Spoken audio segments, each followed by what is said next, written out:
ಅಂತಂದರೆ ರಾಜಕಾರಣದಲ್ಲಿ ನಾನು ಹೊರಗಿದ್ದೀನಿ ಅನ್ನತ್ತ ಅದು ಅಭಿಪ್ರಾಯ ನನಗೂ ಅರ್ಥ ಆಗಿಲ್ಲ, ನಿಮಗೆ ಅರ್ಥ ಆಗಿಲ್ಲ ಅಂತ ಪತ್ರಕರ್ತರು ಇನ್ಯಾರಿಗೂ ಅರ್ಥ ಆಗ್ಬೇಕು. ಆದರೆ ನಾನು ಹೇಳೋಕ್ಕೆ ಇಷ್ಟಪಡ್ತೀನಿ, ಅವ್ರಿಗೆ ಅರ್ಧ ಸೆಟಲ್ಮೆಂಟ್ ಈಗಾಗಲೇ ಇಡಿ ಮಾಡಿದೆ.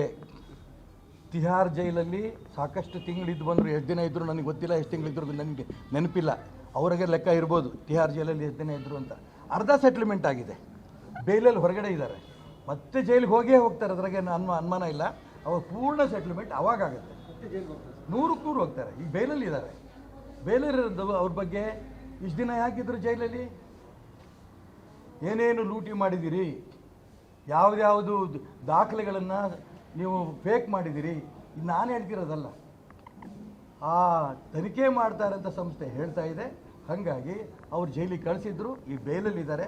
ಮತ್ತು ಸಂಪೂರ್ಣ ನನಗೆ ನಂಬಿಕೆ ಇದೆ, ಈ ಒಂದು ಸಂಸ್ಥೆಗಳ ಮುಖಾಂತರ ಪೂರ್ಣ ತನಿಖೆ ಆದ ನಂತರ ಅವರು ಪೂರ್ಣ ಸೆಟ್ಲ್ಮೆಂಟ್ ಆಗುತ್ತೆ, ಇನ್ನೂ ಒಂದಿಷ್ಟು ದಿನ ಜೈಲಲ್ಲಿ ಇರ್ತಾರೆ, ಇದ್ರಾಗೇನು ಅನುಮಾನ ಇಲ್ಲ.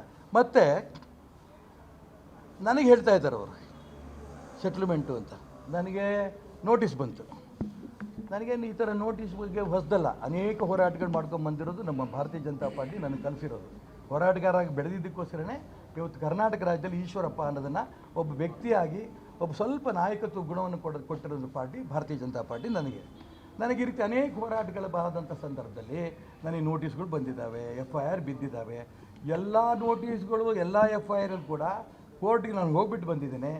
ಎಲ್ಲೂ ಕೂಡ ನನಗೆ ₹1 ಪೆನಾಲ್ಟಿ ಹಾಕಿಲ್ಲ, ಒಂದು ಪನಿಷ್ಮೆಂಟ್ ಕೊಟ್ಟಿಲ್ಲ, ಎಲ್ಲವೂ ನನಗೆ ಕ್ಲೀನ್ ಚಿಟ್ ಸಿಕ್ಕಿದೆ. ಆದರೆ DK ಶಿವಕುಮಾರ್ ಉಪಮುಖ್ಯಮಂತ್ರಿ ಜೈಲಿಗೆ ಹೋಗ್ಬಿಟ್ಟು ಬಂದರು, ಮುಖ್ಯಮಂತ್ರಿ ಸಿದ್ದರಾಮಯ್ಯನವರು ₹10,000 ಪೆನಾಲ್ಟಿ ಕಟ್ಟಬೇಕು ಅಂತ ಕೋರ್ಟ್ ಆರ್ಡರ್ ಆಯಿತು.